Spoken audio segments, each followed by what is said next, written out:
Hello students, आज अपन 12th class का आपका चैप्टर नंबर 9 जो कि आपकी फिजिक्स की किताब का सेकंड किताब का पहला चैप्टर है उसको स्टार्ट करते हैं। और चैप्टर का नाम है किरण प्रकाशिकी। चैप्टर का नाम क्या है भाई? किरण प्रकाशिकी।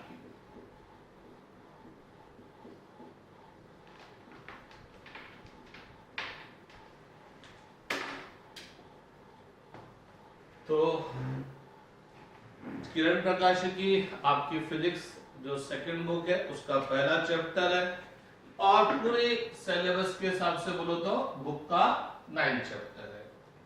यह चैप्टर 12 के पॉइंट ऑफ व्यू से तो बहुत इंपॉर्टेंट है ही सही, लेकिन नीट और आईआईटी के पॉइंट ऑफ व्यू से भी बहुत इंपॉर्टेंट है, क्योंकि नीट के अंदर हर साल लमसम इसमें से 2-3 क्वेश्चन तो आते ही आते हैं और आईआईटी में भी लमसम एक क्वेश्चन तो एवरी ईयर से पूछा जाता है। और 12 का तो बहुत मोस्ट इंपॉर्टेंट चैप्टर है, क्योंकि किरण प्रकाशिकी अपने आप में एक बहुत बड़ा चैप्टर है।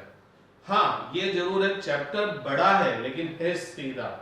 सीधा क्यों है? क्योंकि यहाँ पर कुछ ही कॉन्सेप्चुअल पॉइंट्स होते हैं।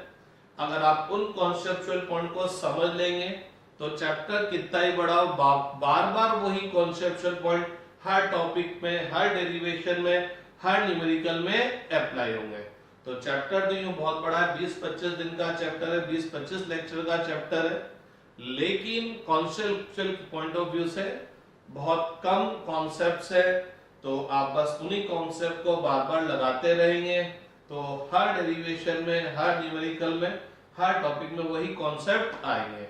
इसका मतलब क्या है कि किरण प्रकाशिकी का जो चैप्टर है इसके जो क्वेश्चन होंगे वो आप बहुत आसानी से बोर्ड एग्जाम, नीट और आईआईटी में सोल्व कर सकते हैं, अगर आप उन पर्टिकुलर कॉन्सेप्ट को अच्छे तरह से समझ लें। और मैं आपको एक बात बताऊं, मैं पहले और दूसरे दिन ही, बोले तो आज की क्लास और नेक्स्ट क्लास के अंदर ही पूरे चैप्टर के सारे जो मेन कॉन्सेप्ट है वो आपको बता दूंगा, ताकि जब अपन चैप्टर रीड आउट करेंगे, चैप्टर पढ़ेंगे, तो अपन उन्हीं कॉन्सेप्ट्स को बार बार अप्लाई करते जाएंगे। तो मैं पूरे कॉन्सेप्ट को एक साथ समराइज करके शुरुआत में ही बता दूंगा कि भाई आपका ऑब्जेक्ट किसको कहते हैं, बिंब किसको कहते हैं, प्रतिबिंब इमेज किसको कहते हैं, कब प्रतिबिंब इमेज वर्चुअल होगा, आभासी होगा, कब वास्तविक होगा, इसी तरह से कब बिंब आभासी, कब बिंब वास्तविक होगा। हम लोग 8वीं क्लास और 10वीं क्लास में भी प्रकाश के परावर्तन अपवर्तन के बारे में पढ़कर आते हैं।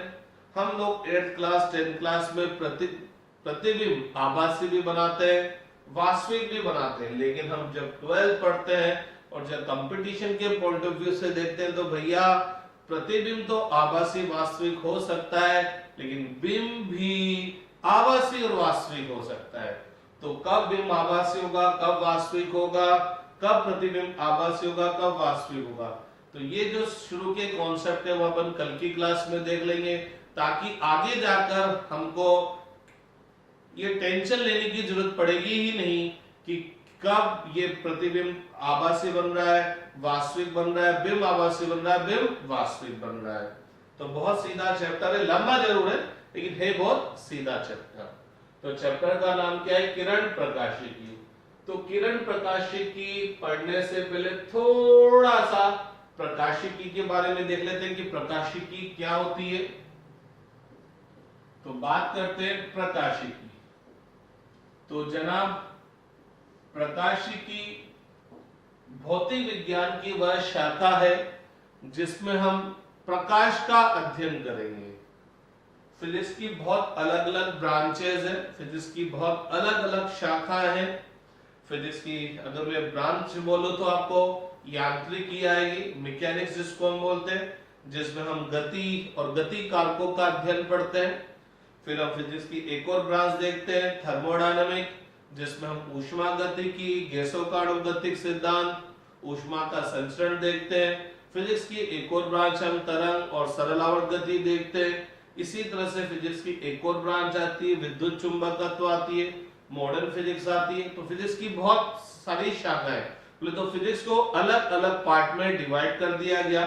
तो फिजिक्स का वह भाग जिसमें हम क्या करते हैं, प्रकाश का अध्ययन करते हैं। तो भौतिक विज्ञान की वह शाखा जिसमें प्रकाश का अध्ययन किया जाता है क्या कहलाती है, प्रकाशिकी। इस प्रकाशिकी शाखा को 3 भागों में विभाजित कर दिया। इस प्रकाशिकी शाखा को 3 भागों में विभाजित कर दिया। एक को बोला गया किरण प्रकाशिकी,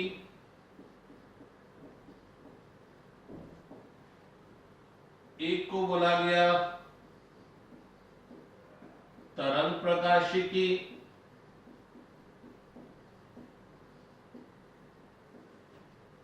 और एक को बोला गया क्वांटम प्रकाशिकी। क्वांटम प्रकाशिकी अगर अपनी बुक के हिसाब से देखें तो ये चैप्टर नंबर 9 है जो अपन स्टडी करना चाह रहे हैं, किरण प्रकाशिकी। ये 12 की बुक का चैप्टर नंबर 10 है, और ये देखा जाए तो चैप्टर नंबर 11, 12 और 13 है। ठीक है, लेकिन इसको अपन थोड़ा अलग लेके चलते हैं। क्यों अलग लेके चलते हैं वो भी मैं आपको बताऊंगा। किरण प्रकाशिकी और तरंग प्रकाशिकी में हम प्रकाश के कौन से गुण का अध्ययन करते हैं, तरंग। मीन्स प्रकाश को तरंग मानते हुए हम किरण प्रकाशिकी और तरंग प्रकाशिकी का अध्ययन करेंगे। मीन्स हम ये मान के चलेंगे कि प्रकाश क्या है, एक प्रकार की तरंग है। लेकिन प्रकाश तरंग प्रकृति प्रदर्शित करते हुए भी प्रकाश कणीय प्रकृति प्रदर्शित करता है। आप 11 में केमिस्ट्री में पढ़कर आए होंगे, परमाणु संरचना में हाइजेनबर्ग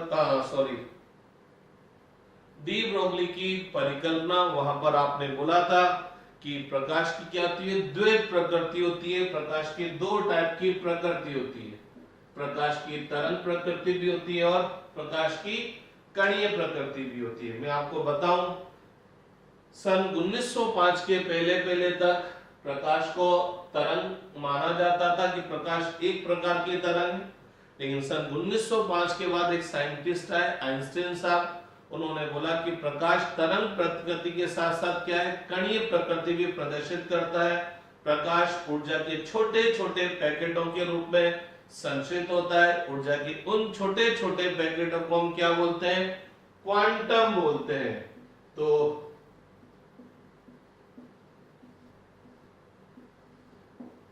भौतिक विज्ञान की वह शाखा जिसमें हम प्रकाश की कणीय प्रकृति का अध्ययन करेंगे, प्रकाश की कणीय प्रकृति का अध्ययन करेंगे और ये देखेंगे कि प्रकाश का क्वांटम किसी पदार्थ के परमाणु तथा अणु के साथ किस प्रकार की अन्योन्य क्रिया करता है। ठीक है, किरण प्रकाशिकी क्या चीज है, किरण प्रकाशिकी क्या चीज है। किरण प्रकाशिकी में हम क्या करेंगे, प्रकाश के उन गुणों का अध्ययन करेंगे जिसमें प्रकाश किसी ऑब्जेक्ट से अगर वो टकराता है तो वो जो ऑब्जेक्ट बोले तो जो अवरोध होगा उसका आकार प्रकाश की तरंग दैर्घ्य की तुलना में बहुत ज्यादा होगा। या एक और चीज बोले, किरण प्रकाशिकी में हम बोलेंगे कि प्रकाश सीधी सरल रेखा में गति करता है। लेकिन प्रकाश सीधी सरल रेखा में केवल तभी गति करेगा, प्रकाश सीधी सरल रेखा में तभी गति करेगा जब प्रकाश के रास्ते में आने वाले अवरोधों या द्वारक का आकार प्रकाश की तरंग दैर्ध्य की तुलना में बहुत ज्यादा होगा। तो अगर प्रकाश के रास्ते में आने वाली जो रुकावट है, अभी अपन थोड़ा और समझ लेंगे, या जो अवरोध या द्वारा का मतलब छिद्र, तो उनका आकार अगर प्रकाश की तरंग दैर्ध्य की तुलना में बहुत ज्यादा होगा, तभी हम बोल सकते हैं प्रकाश सीधी सरल रेखा में गति करता है। थोड़ा सा एकदम कंफ्यूजन क्रिएट होता है, क्योंकि हम बचपन से पढ़कर आते हैं 6th क्लास से कि प्रकाश सीधी सरल रेखा में गति करता है, 10वीं क्लास में भी पढ़कर आते हैं प्रकाश सीधी सरल रेखा में गति करता है। लेकिन जब हम 12वीं में आते हैं तो हम बोलते हैं प्रकाश सीधी सरल रेखा में तभी गति करता है जब रास्ते में आने वाले अवरोध या द्वारक का आकार प्रकाश की तरंग दैर्ध्य की तुलना में बहुत ज्यादा होगा। क्योंकि अगर अवरोध या द्वारक का आकार, यदि अवरोध या द्वारक का आकार प्रकाश की तरंग दैर्ध्य की कोटि का हो जाता है, अवरोध या द्वारक की साइज प्रकाश की तरंग दैर्ध्य के लगभग बराबर हो जाती है, तो पता लगता है प्रकाश क्या हो जाता है, प्रकाश अवरोध या द्वारक के किनारों से मुड़कर उनके छाया भाग में भी प्रवेश कर जाता है। अर्थात यहां पर हम बोलेंगे कि प्रकाश सीधी सरल रेखा में गति नहीं करता। तो मतलब समझिएगा, देखिएगा, जैसे मान लीजिए ये दीवार है, ये एक दीवार है, ठीक है, ये एक दीवार है, दीवार की लंबाई generally 10 feet, 8 feet, 6 feet, 4-5 feet चौड़ी होती है। ये एक प्रकाश स्रोत है, मान लीजिए बल्ब लगा दिया और यहाँ पर हमने एक पर्दा रख दिया, तो हम क्या देखेंगे, कि हमको रोशनी केवल X से ऊपर वाले भाग और Y से नीचे वाले भाग में मिलेगी। यहां पर हमको रोशनी नहीं मिलेगी, बोले तो इस वाले भाग पर कोई प्रकाश प्रवेश नहीं करेगा, क्योंकि ये दीवार बीच में है, और ये दीवार बीच में होने की वजह से जब प्रकाश सीधी सरल रेखा में चलेगा तो ये वाले सारा प्रकाश क्या हो जाएगा, इस दीवार द्वारा रोक लिया जाएगा। और प्रकाश के अंदर इतनी तो ताकत है नहीं कि इस दीवार को भेदकर इधर पहुंचे, तो इस वाले पूरे पोर्शन में हमको कोई प्रकाश नहीं मिलेगा। तो इस वाले पोर्शन में X से लेकर Y तक में हमको डार्क मिलेगा, जबकि Y से नीचे हमको लाइट मिलेगी, X से ऊपर लाइट मिलेगी। और इसी पोर्शन को हम क्या बोल देते हैं, छाया, कि हमको इस दीवार की क्या मिल गई, छाया मिल गई। लेकिन अगर ये दीवार की साइज बोले तो अवरोध की साइज, ये अवरोध ही तो है, ये प्रकाश के संचरण को रुकावट पैदा कर रहा है, इन प्रकाश को आगे जाने नहीं दे रहा, इनको रोक लेता है। लेकिन अगर अवरोध का आकार प्रकाश की, लिखना चाहे लिख लीजिए, एक बार स्क्रीनशॉट ले लीजिए, पॉज करके लिख लीजिए। लेकिन अगर इस अवरोध का आकार, इस दीवार का आकार बहुत छोटा होता, आप सबको थोड़ा बहुत आइडिया होगा कि प्रकाश की तरंग दैर्ध्य 3800 एंगस्ट्रॉम से लेकर 8000 एंगस्ट्रॉम तक होती है। एंगस्ट्रॉम का मतलब 10⁻⁻10 मीटर होता है। अगर अपन प्रकाश की तरंगें सबसे ज्यादा भी ले लें,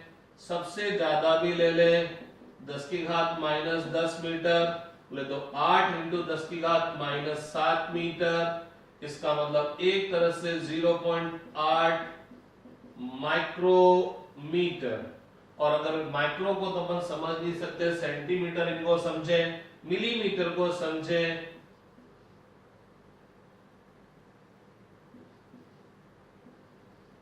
तो इस दीवार का साइज कितना होना चाहिए?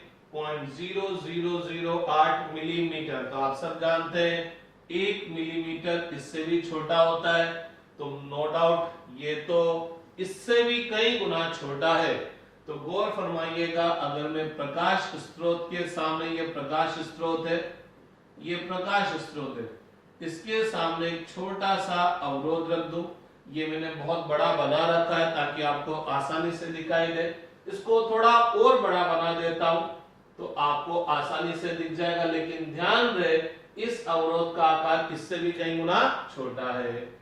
तो जनाब, जब मैं इस प्रकाश स्रोत के सामने बहुत छोटा अवरोध रखता हूं तो सामान्य तौर पर हम क्या सोचेंगे कि इसके सामने ये दीवार है और ये दीवार है, तो ये दीवार क्या करेगी? ये दीवार क्या करेगी?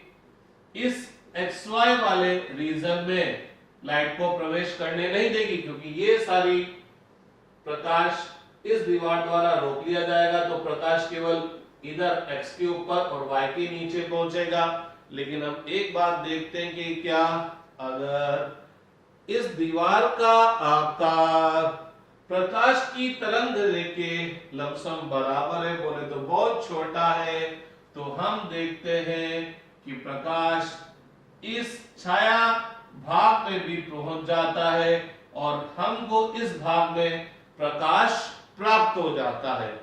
क्यों प्राप्त हो जाता है? क्योंकि जैसे ये प्रकाश इस अवरोध पर गिरा, अवरोध पर गिरकर ये क्या हो गया? अलग अलग दिशाओं में मुड़ गया।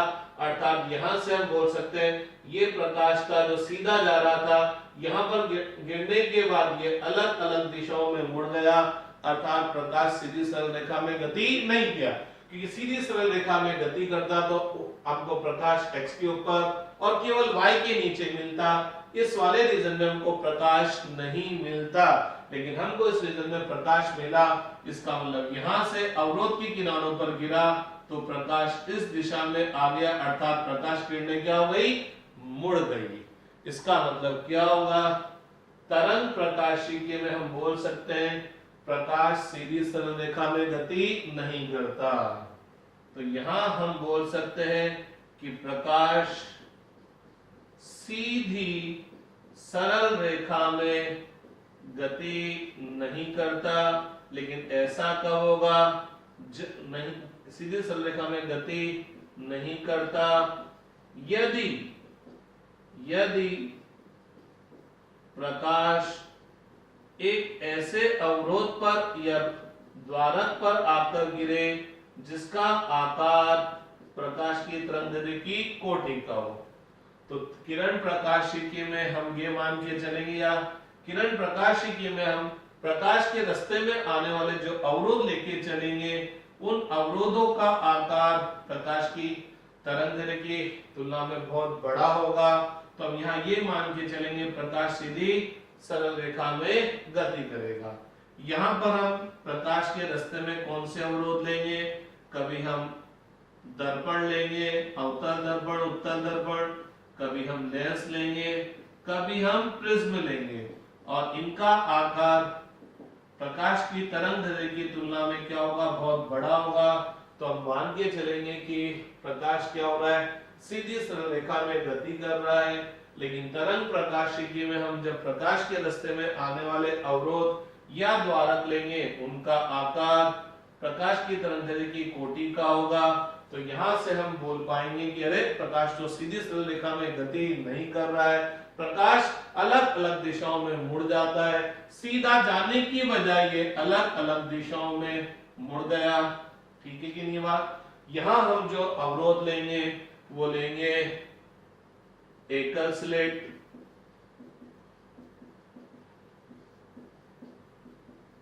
द्विस्लिट आदि। स्लिट का मतलब क्या है? छिद्र। अब अगर मैं आपको छिद्र के हिसाब से भी समझा दूं, छिद्र के हिसाब से, गेप के हिसाब से भी समझा दूं, मान लीजिए साहब ये एक कार्डबोर्ड शीट है, एक कार्डबोर्ड शीट है, गत्ते की शीट है जिसमें मैंने ये होल बना दिया, और इस होल का जो साइज है, ये कार्डबोर्ड शीट थी, उसमें मैंने बीच में से तोड़ दिया और ये छिद्र यहाँ पर बना दिया। तो माना कि इस कार्डबोर्ड जो शीट में जो ये होल है इसका आकार प्रकाश की तरंगदैर्घ्य से बहुत ज्यादा है, तो क्या होगा, ये प्रकाश स्रोत है और मान लीजिए यहाँ पर मैंने पर्दा लगा दिया, यहाँ पर मैंने पर्दा लगा दिया, तो अपन क्या बोलेंगे, ये प्रकाश सीधा चलेगा, ये प्रकाश सीधा चलेगा, ये प्रकाश सीधा चलेगा, ये प्रकाश सीधा चलेगा, ये प्रकाश सीधा चलेगा। अर्थात मेरे को इस वाले पोर्शन पर क्या मिलेगा, प्रकाश। लेकिन जब प्रकाश किरण यहाँ आएगी, यहाँ आएगी, यहाँ आएगी, यहाँ आएगी, ये प्रकाश किरणें इस अवरोध द्वारा रोक ली जाएगी, तो मेरे को यहाँ पर क्या मिलेगा, डार्क मिलेगा, अंधेरा मिलेगा। इसी तरह से इस वाले पोर्शन पर भी अंधेरा मिलेगा। तो मेरे को इस स्क्रीन पर केवल XAB पोर्शन पर ही लाइट मिलेगी और XY पोर्शन पर लाइट नहीं मिलेगी। और ये AB पोर्शन अच्छा खासा मेरे को चमकीला या इनमें पूरी रोशनी मिलेगी।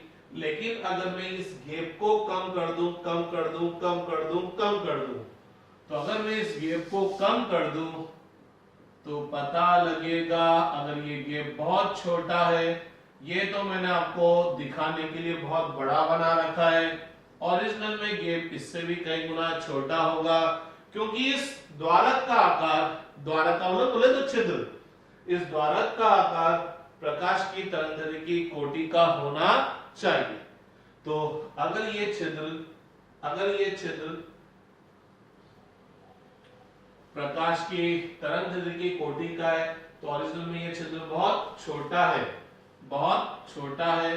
तो पता लगेगा कि जब इस प्रकाश स्रोत से प्रकाश उत्सर्जित होगा तो हम तो सोचेंगे कि हमको केवल प्रकाश इस रीजन पर मिलेगा, इस क्षेत्र पर मिलेगा, लेकिन हम देखेंगे कि हमको भी ऊपर भी प्रकाश मिलेगा और नीचे भी प्रकाश मिलेगा। क्यों?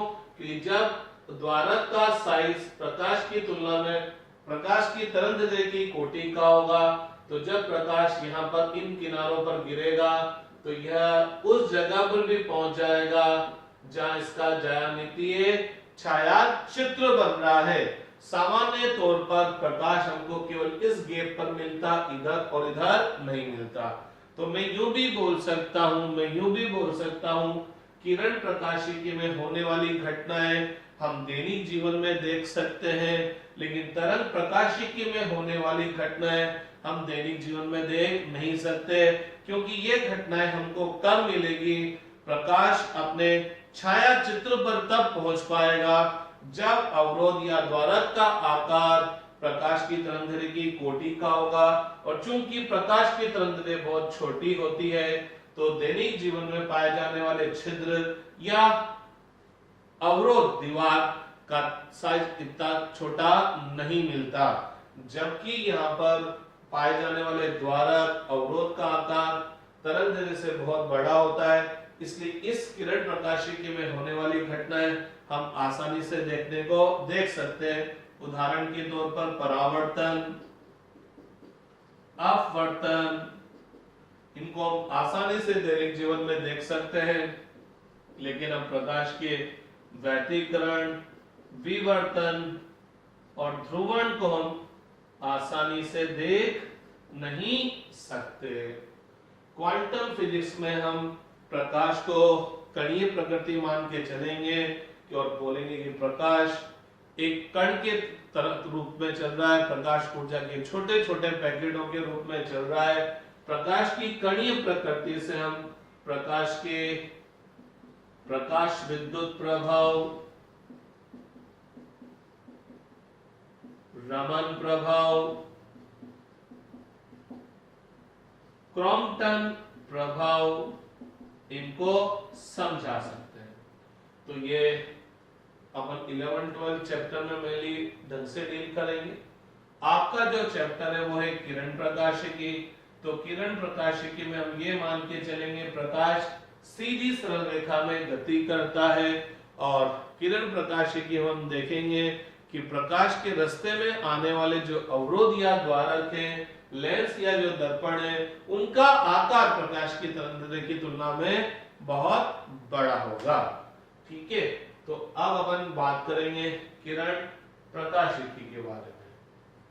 अरे एक और खास बात, आप किरण प्रकाशिकी ले, तरंग प्रकाशिकी ले, क्वांटम प्रकाशिकी ले, मैंने आपको बोला कि किरण प्रकाशिकी और तरंग प्रकाशिकी में हम प्रकाश का ये मान के चलेंगे कि प्रकाश एक प्रकार की तरंग होती है।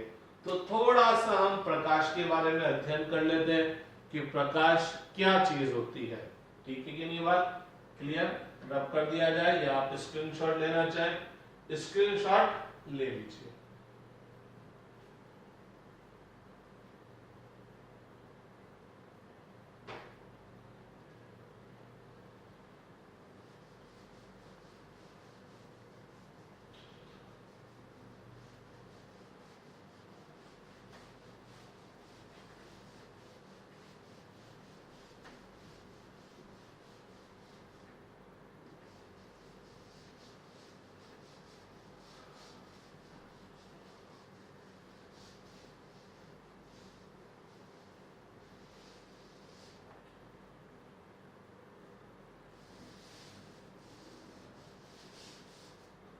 तो अपन बात करते हैं प्रकाश के बारे में, लाइट के बारे में, कि प्रकाश क्या चीज है। तो हम बचपन से एक बात बोलते हैं कि प्रकाश एक प्रकार की ऊर्जा है। Light is a form of energy. प्रकाश एक प्रकार की ऊर्जा है। लेकिन अगर अपन 12th लेवल पर बोलते हैं प्रकाश एक प्रकार की ऊर्जा है, तो मजेदार वाली बात नहीं है, क्योंकि तो 6th क्लास का बच्चा बोले तो समझ में आती है। 12th क्लास में अगर अपन ढंग से बोले तो अपन बोलेंगे प्रकाश एक प्रकार की विद्युत चुंबकीय तरंग है। तो प्रकाश क्या है? विद्युत चुंबकीय तरंग है। विद्युत चुंबकीय तरंग बोले तो इलेक्ट्रोमैग्नेटिक वेव। तो प्रकाश एक प्रकार की विद्युत चुंबकीय तरंग है। जिस प्रकार से एक्स किरणें, गामा किरणें, रेडियो तरंगें, सूक्ष्म तरंगें विद्युत चुंबकीय तरंग होती है, उसी तरह से प्रकाश भी एक तरह की विद्युत चुंबकीय तरंग है। या मैं यूं बोल सकता हूं कि प्रकाश विद्युत चुंबकीय तरंग के स्पेक्ट्रम का वह भाग है जो जिसकी सहायता से हम अन्य वस्तुओं को देख सकते हैं। तो एक बहुत गजब की बात यहां पर निकल कर आती है कि प्रकाश वह चीज है जो हमें वस्तुओं को देखने योग्य बनाती है। आप मेरे को क्यों देख पा रहे हैं? क्योंकि मेरे पर लाइट गिर रही है और लाइट मेरे से टकराकर आपकी आंख पर पहुंच रही है। अगर मैं यहाँ पर लाइटें बंद कर दूं, रूम में बिल्कुल अंधेरा कर दूं, तो क्या आप मेरे को देख पाएंगे? क्या नहीं देख पाएंगे। दिन में तो हम ट्यूबलाइट बंद कर लेते हैं, फिर भी हम एक दूसरे को क्यों देख पाते हैं? क्योंकि जो सूर्य देवता है वो कंटिन्यूअसली आपकी तरफ लाइट भेज रहे हैं। लेकिन अगर हम रात की बात कर लें तो सूरज देवता अर्थ के आपके दूसरी साइड पर विराजमान हो गए, दूसरी साइड को रोशनी प्रदान कर रहे हैं और आपकी तरफ अभी सूर्य देवता नहीं है। तो अगर हम घर में ट्यूबलाइट बल्ब नहीं जलाएं तो हम किसी भी वस्तु को देख नहीं पाते।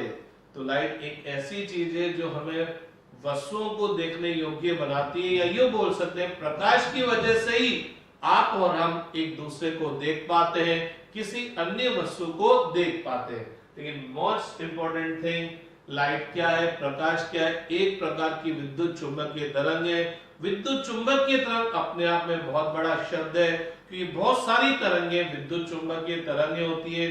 तो मैं यूं भी बोल सकता हूं प्रकाश विद्युत चुंबकीय तरंग का वह भाग है जिसकी सहायता से हम अन्य वस्तुओं को देख सकते हैं। तो मोस्ट इंपॉर्टेंट थिंग, प्रकाश विद्युत चुंबकीय स्पेक्ट्रम का वह भाग है जिससे हम अन्य वस्तुओं को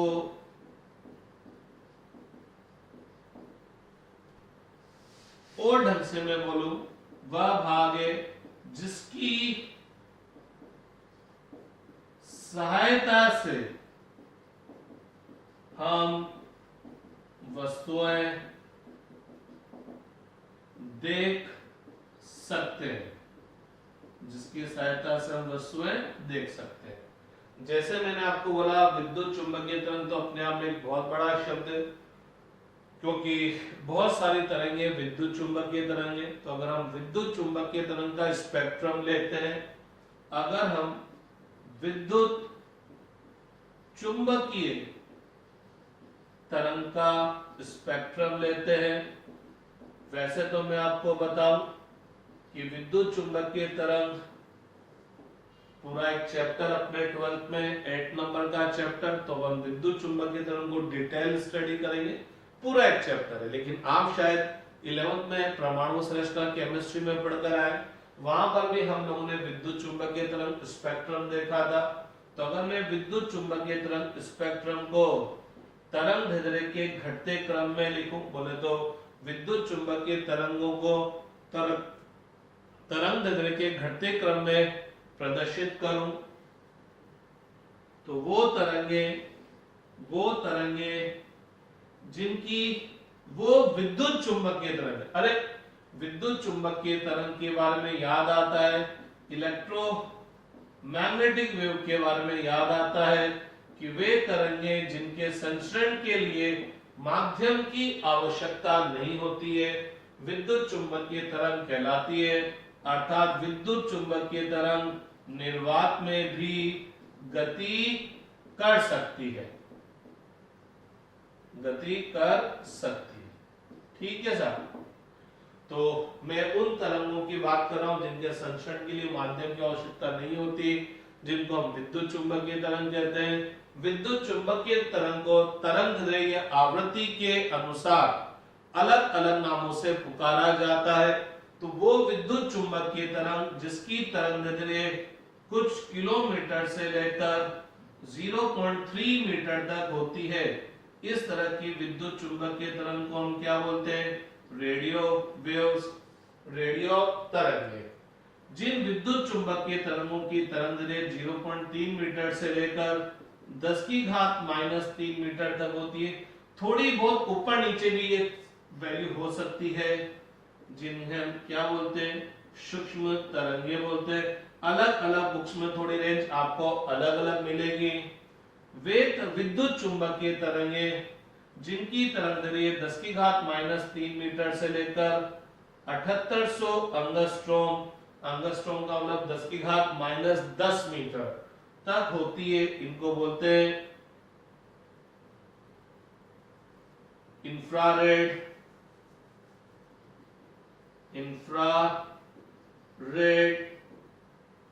वेव्स।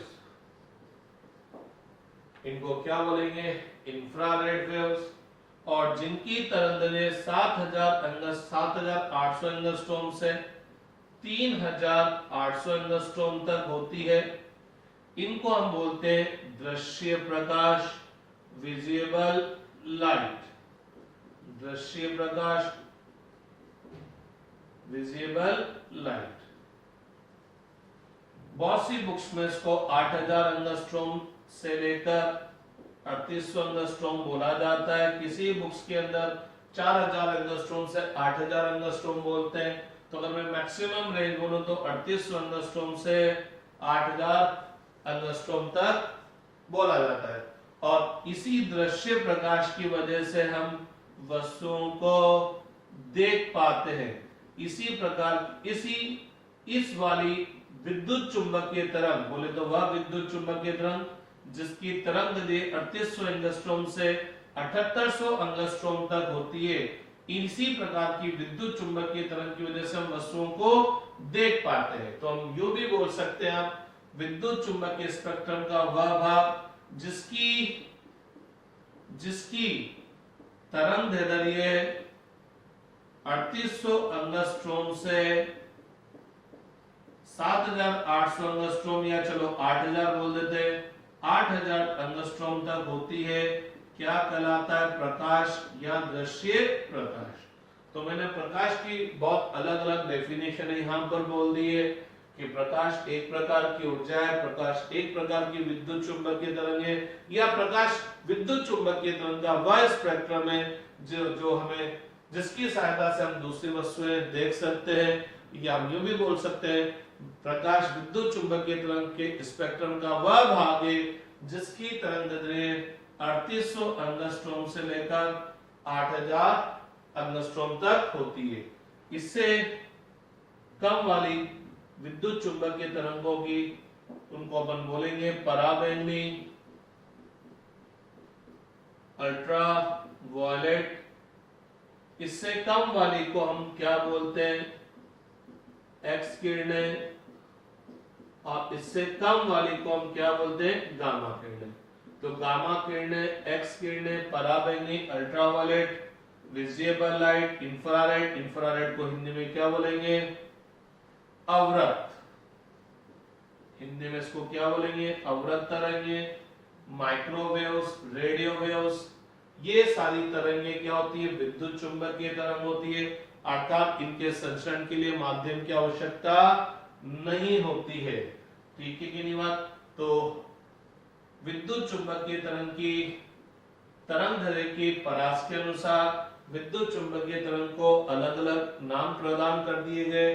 तो यदि हम विद्युत चुंबकीय तरंग का स्पेक्ट्रम लेते हैं तो जिनकी तरंगदैर्घ्य सबसे ज्यादा है, जिन विद्युत चुंबकीय तरंगों की तरंगदैर्घ्य सबसे ज्यादा है, उसको हम रेडियो तरंगे बोलेंगे। उससे कम वाले को सूक्ष्म तरंगे बोलेंगे, उससे कम वाले को अवरक्त बोलेंगे। और जिनकी तरंगदैर्घ्य 7800 एंगस्ट्रॉम से लेकर 3800 एंगस्ट्रॉम या 3800 एंगस्ट्रॉम से लेकर 7800 एंगस्ट्रॉम तक है, इसको हम दृश्य प्रकाश बोलते हैं। और विद्युत चुंबकीय तरंग के इसी भाग की वजह से हम अन्य वस्तुओं को देख पाते हैं। इससे कम वाले को हम पराबैंगनी बोलेंगे, इससे कम वाले को हम एक्स किरणें बोलेंगे, और इससे कम वाले को हम क्या बोलेंगे? गामा किरणें। ठीक है कि नहीं बात? विद्युत चुंबकीय तरंग, सॉरी, प्रकाश के ऊपर बात करें, प्रकाश बोलो या विद्युत चुंबकीय तरंग बोलो, एक ही बात है, क्योंकि प्रकाश विद्युत चुंबकीय तरंग एक छोटा सा ही तो पोर्शन है। लेकिन हम विद्युत चुंबकीय तरंग के बारे में स्टडी नहीं कर रहे, उसके लिए हम एक चैप्टर पढ़ेंगे। हम पर्टिकुलर इसके बारे में स्टडी कर रहे हैं, तो हम बोल सकते हैं प्रकाश क्या होता है? सीधी सरल रेखा में गति करता है। प्रकाश एक प्रकार की, प्रकाश क्या है? एक प्रकार की ऊर्जा है। प्रकाश क्या है? एक प्रकार की तरंग है। तरंग का मतलब क्या होता है? तरंग का मतलब क्या होता है? ऊर्जा का संचरण। तो कोई भी प्रकाश स्रोत जो होता है वो क्या करेगा? चारों दिशाओं में प्रकाश ऊर्जा क्या करेगा? संचित करेगा। प्रकाश ऊर्जा क्या होगा? संचित करेगा।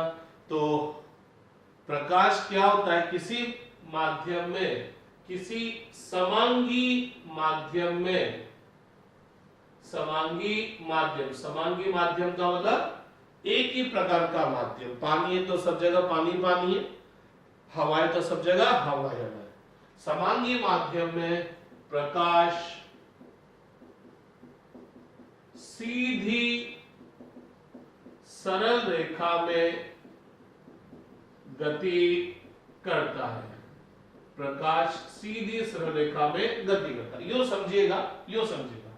मान लीजिए प्रकाश स्रोत है, तो ये प्रकाश स्रोत अपने चारों दिशाओं में प्रकाश उत्सर्जित करेगा, अर्थात प्रकाश तरंगे उत्सर्जित करेगा, अर्थात ऊर्जा उत्सर्जित करेगा। अगर मान लीजिए मैं यहाँ पर खड़ा हूं तो मेरे को लगेगा कि ये प्रकाश ऊर्जा सीधी मेरे पास आ रही है। मैं यहाँ पर खड़ा हूं तो मेरे को लगेगा कि प्रकाश ऊर्जा सीधी मेरे पास आ रही है। मैं यहाँ पर खड़ा हूं तो मेरे को लगेगा कि अरे इस स्रोत से ऊर्जा सीधी मेरे पास आ रही है। तो एक्चुअल में इस स्रोत ने तो क्या करी? सभी दिशाओं में प्रकाश तरंगें उत्सर्जित किए, सभी दिशाओं में प्रकाश ऊर्जा उत्सर्जित किए। लेकिन यहाँ पर खड़े व्यक्ति को लगेगा कि इससे ऊर्जा सीधी मेरे पास पहुंच रही है। तो प्रकाश किसी समांगी माध्यम में प्रकाश सीधी सरल रेखा में गति करता है। अब प्रकाश के संचरण की दिशा को, प्रकाश के संचरण की दिशा को हम एक तीर द्वारा प्रदर्शित करते हैं, और वह तीर क्या कहलाती है? प्रकाश किरण कहलाती है। तो प्रकाश के संचरण की दिशा को, प्रकाश के संचरण की दिशा बोले तो प्रकाश ऊर्जा, कि प्रकाश ऊर्जा किधर से किधर जा रही है, तो प्रकाश के संचरण की दिशा बोले तो प्रकाश की ऊर्जा के संचरण की दिशा को हम तीर द्वारा प्रदर्शित करते हैं, तीर द्वारा प्रदर्शित करते हैं। तो जैसे मान लीजिए मैं यहां पर खड़ा हूं, प्रकाश मेरी तरफ आ रहा है, तो मैंने एक तीर द्वारा इसको प्रदर्शित किया। ये तीर का ये एरो यह बताएगा कि प्रकाश किस दिशा में संचरित होता है, और इस तीर को हम क्या बोलते हैं, प्रकाश किरण। हम इस तीर को क्या बोलेंगे, प्रकाश किरण। मान लीजिए प्रकाश लेफ्ट से राइट पर जा रहा है, तो ये प्रकाश के संचरण की दिशा है, जिसको मैंने तीर द्वारा प्रदर्शित कर दिया। और इस तीर को हम क्या बोलेंगे, इस तीर को हम क्या बोलेंगे, प्रकाश किरण। तो मैं यूं बोल सकता हूं, प्रकाश किरण क्या चीज है, प्रकाश किरण क्या चीज है, प्रकाश किरण क्या करेगी, प्रकाश के संचरण की दिशा को प्रदर्शित करेगी, कि प्रकाश किस दिशा से किस दिशा में संचरित हो रहा है, प्रकाश किस दिशा से किस दिशा में संचरित हो रहा है। ठीक बात है कि नहीं है?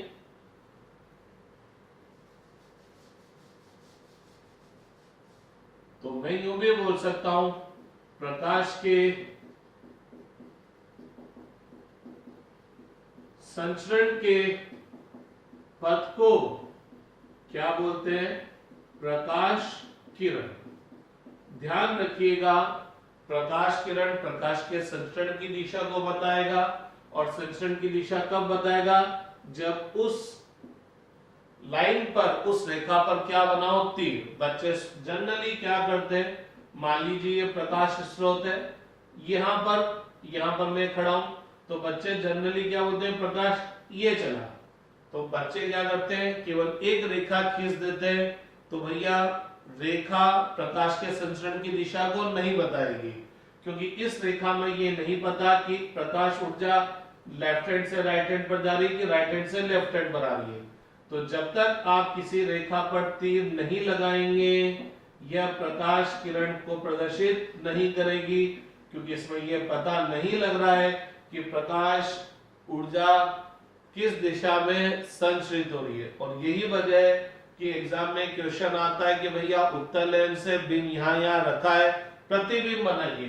तो बहुत सी बार बच्चे, ये उत्तल लेंस हो गया, ये बिंब हो गया, बच्चे चित्र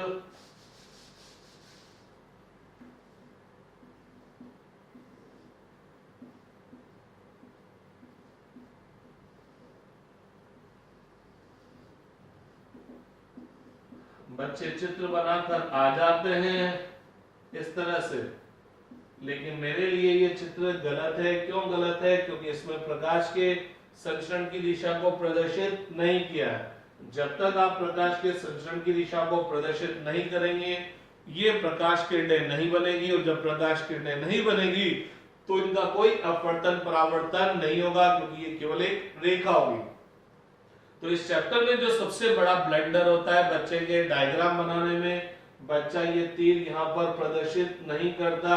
तो भैया लोगों, मेरे लिए क्या, किसी के लिए भी ये प्रकाश किरण नहीं है, और जब ये प्रकाश किरण नहीं है तो ये अपवर्तन के पश्चात मुड़ेगी भी नहीं है, तो केवल एक रेखा है जिसको आप सीधा सीधा खींच दो। तो ध्यान रखना, प्रकाश के संचरण की दिशा को हम एक तीर द्वारा प्रदर्शित करेंगे, और वह तीर क्या कराएगी, प्रकाश किरण कहलाएगी।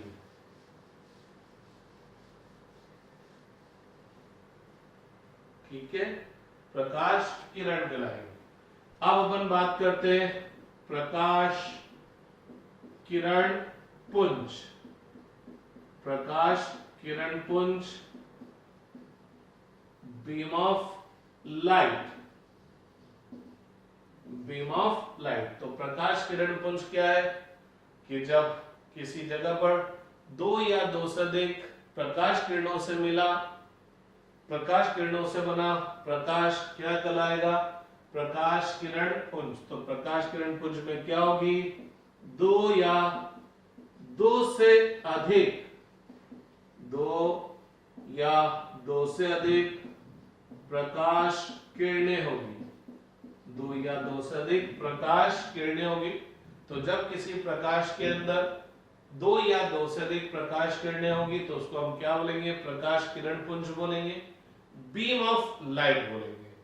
अब ये जो बीम ऑफ लाइट है ये तीन टाइप का होता है। ये जो बीम ऑफ लाइट है इसकी तीन टाइप की प्रकृति होती है। प्रकाश किरण पुंज की तीन टाइप की प्रकृति होती है। प्रकाश किरण पुंज,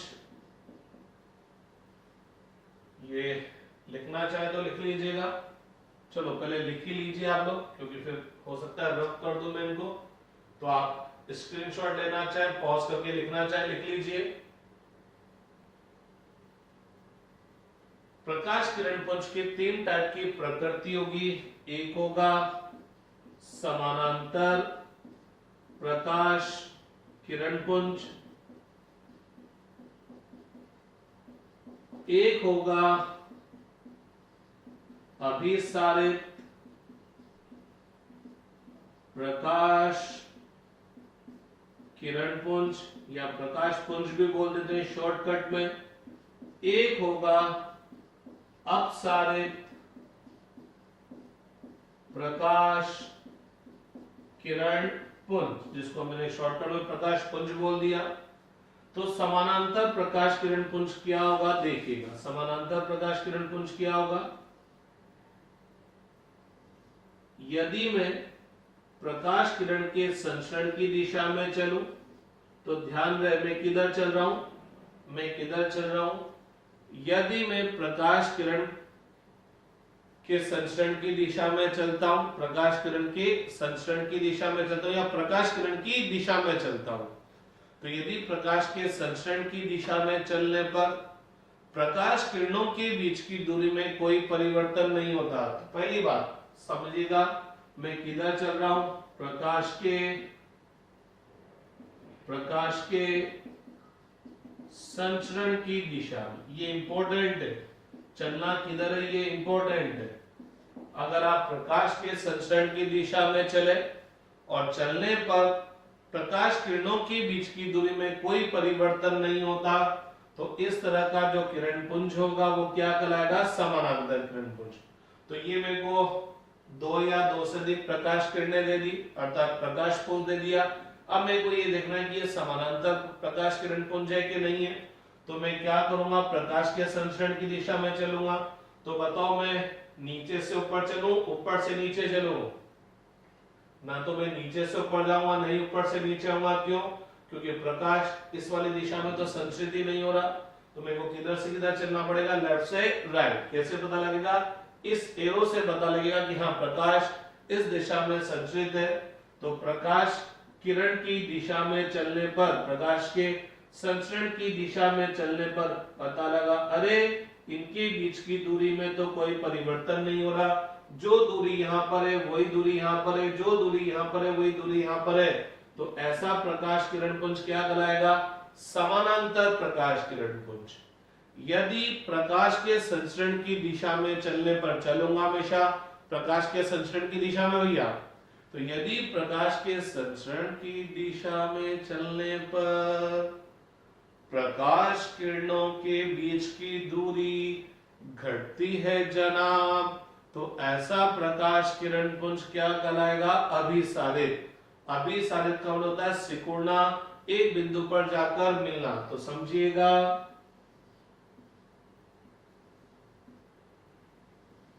आपकी बात प्रकाश किरण पुंज कुछ इस टाइप का है। तो अगर मैंने क्या बोला? प्रकाश के संचरण की दिशा में चलने पर यदि प्रकाश किरणों के बीच की दूरी घटती है तो इस तरह के प्रकाश किरण पुंज को हम क्या बोलेंगे जनाब? क्या बोलेंगे? अभिसारित। तो ये प्रकाश लेफ्ट से राइट में जा रहा है तो हम इधर चले। अभी इन दोनों किरणों के बीच की दूरी है, अभी ये है, अभी ये है। इसी तरह से इनके बीच की दूरी भी लगातार घटती जा रही है। तो इस तरह का किरण पुंज क्या कहलाएगा? अभिसारित। अभिसारित का मतलब क्या होना, एक पॉइंट पर जाकर मिलना, सिकुड़ना। यदि प्रकाश के संचरण की दिशा में चलने पर प्रकाश किरणों के बीच की दूरी बढ़ती है तो उनको क्या बोलेंगे, अपसारित प्रकाश किरण पुंज। तो गौर फरमाइएगा,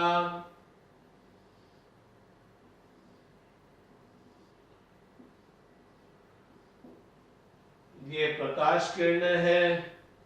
अब अगर मैं प्रकाश के संचरण की दिशा में चला तो पता लगा, अरे ये क्या हुआ, इनके बीच की दूरी तो बढ़ती जा रही है। तो ये कौन सा कहलाएगा, अपसारित प्रकाश किरण पुंज। तो दो या दो से अधिक किरणों से मिलकर बना, दो या दो से अधिक किरणों से मिलकर बना समूह क्या कहलाएगा, प्रकाश किरण पुंज। प्रकाश किरण पुंज की तीन टाइप की प्रकृति होगी, समानांतर प्रकाश किरण पुंज, अभिसारित प्रकाश किरण पुंज, अपसारित प्रकाश किरण पुंज। यदि प्रकाश किरणों के संचरण की दिशा में चलने पर प्रकाश किरणों के बीच की दूरी में कोई परिवर्तन नहीं होता है तो समानांतर किरण पुंज। यदि प्रकाश के संचरण की दिशा में चलने पर किरणों के बीच की दूरी घटती है तो अभिसारित, और किरणों के बीच की दूरी बढ़ती है तो अपसारित। राइट डाउन कर ले, स्नैपशॉट ले ले या फिर पॉज करके लिख ले। तो अब मैं आपसे एक चीज थोड़ा सा पूछना चाहूंगा कि मैं किस कब अपसारित कब अभिसारित कब समानांतर बोलूंगा, तो आप मेरे को इसका आंसर करेंगे, आप मेरे को इसका आंसर करेंगे। मैं रब करने जा रहा हूं जनाब।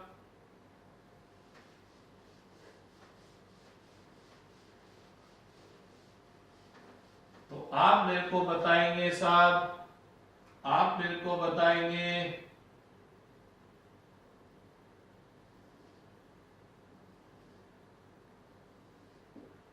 ये कौन सा किरण पुंज है।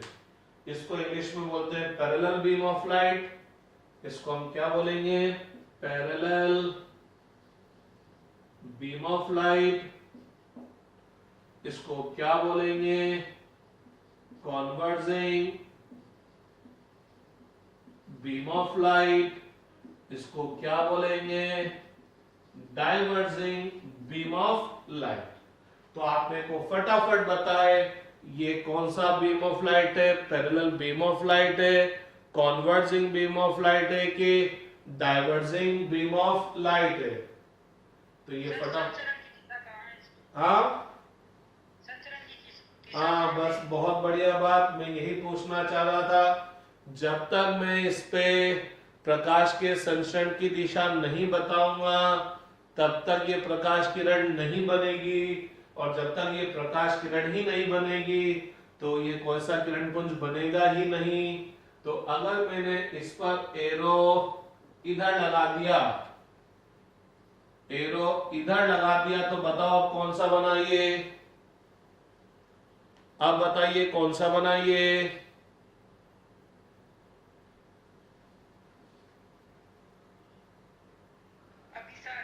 क्या बन जाएगा, अभिसारित बन जाएगा। क्यों बन जाएगा जनाब, क्योंकि अगर हम प्रकाश के संचरण की दिशा में चले, किधर चलना है, प्रकाश के संचरण की दिशा में, तो प्रकाश किधर से किधर जा रहा है, राइट से लेफ्ट जा रहा है। तो अगर हम इधर चलेंगे तो पता लगेगा प्रकाश किरणों के बीच की दूरी घटती जा रही है, और प्रकाश किरणों के बीच की दूरी घटती जा रही है तो ये अभिसारित प्रकाश किरण पुंज कहलाएगा या कॉन्वर्जिंग बीम ऑफ लाइट कहलाएगा। तो एक बात समझ में आया, गौर फरमाया कि जब तक मैं यहाँ पर एरो नहीं बनाऊंगा तब तक मैं ये नहीं बता सकता कि ये कौन सा है, क्योंकि एरो इधर भी लग सकता है और एरो इधर भी लग सकता है। अब इसी डायग्राम में मैं एरो इधर लगा देता तो इनके बीच की दूरी बढ़ती जाती, तो ये कौन सा किरण पुंज हो जाता, कौन सा हो जाता, अपसारित प्रकाश किरण पुंज।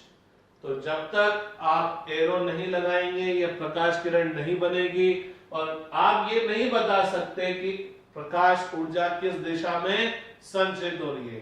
तो यह प्रकाश के संचरण की दिशा को नहीं बता रहा, क्योंकि एक रेखा पर दो दिशाएं हो सकती है, इधर भी हो सकती है और इधर भी हो सकती है। तो रेखा प्रकाश के संचरण की दिशा को नहीं बताएगी, प्रकाश के संचरण की दिशा को कौन बताएगा? तीर बताएगा। और ये तीर क्या बताएगा? प्रकाश किस दिशा में संचरित हो रहा है। तो इसको हम प्रकाश किरण नहीं बोलेंगे, यह प्रकाश किरण नहीं है, यह है प्रकाश किरण। और जब दो या दो से अधिक प्रकाश किरणें मिल जाती है, एक साथ इकट्ठी हो जाती है, तो हम उसको क्या बोलते हैं? प्रकाश किरण पुंज। तो दो या दो से अधिक प्रकाश किरणों से मिलकर बना समूह प्रकाश किरण पुंज कहलाता है। प्रकाश किरण पुंज तीन टाइप का होगा, समानांतर प्रकाश किरण पुंज, अभिसारित प्रकाश किरण पुंज और अपसारित प्रकाश किरण पुंज। यदि प्रकाश के संचरण की दिशा में चलने पर प्रकाश किरणों के बीच की दूरी घटती ना तो घटे ना बढ़े, नियत रहती, तो प्रकाश किरण पुंज क्या होगा? समानांतर प्रकाश किरण पुंज होगा। यदि प्रकाश संचरण की दिशा में चलने पर किरणों के बीच की दूरी घटती है तो अभिसारित, और प्रकाश के संचरण की दिशा में चलने पर किरणों के बीच की दूरी बढ़ती है तो अपसारित होगा। तो ये आप लिख लीजिएगा, बना लीजिएगा, क्योंकि आपको किसी बुक्स में नहीं मिलेंगे। ठीक है, आज की क्लास इतनी सी बहुत है। कल हम देखेंगे कि इन्हीं की सहायता से, इसी प्रकाश किरण पुंज की सहायता से, कि प्रकाश किरण पुंज की प्रकृति के आधार पर हम देखेंगे कि बिंब वास्तविक होगा, आभासी होगा, प्रतिबिंब वास्तविक होगा, आभासी होगा। तो आपको ये पहचानना आ जाना चाहिए कि प्रकाश किरण पुंज की प्रकृति क्या है, क्योंकि इसी के बिहार पर कल हम बिंब और प्रतिबिंब को परिभाषित करेंगे, और वास्तविक है कि वो आभासी को परिभाषित करेंगे। बोले तो कल की क्लास पूरी किरण प्रकाश की क्लास की सबसे मेन इंपॉर्टेंट क्लास होगी, क्योंकि कल कॉन्सेप्ट डेवलप हो जाएगा और वही कॉन्सेप्ट पूरे चैप्टर में चलता रहेगा। फिर पूरे चैप्टर में गिने चुने टॉपिक वाइज कॉन्सेप्ट आएंगे। जो मेन कॉन्सेप्ट है पूरे चैप्टर का वो कल की क्लास में आ जाएगा। ठीक है।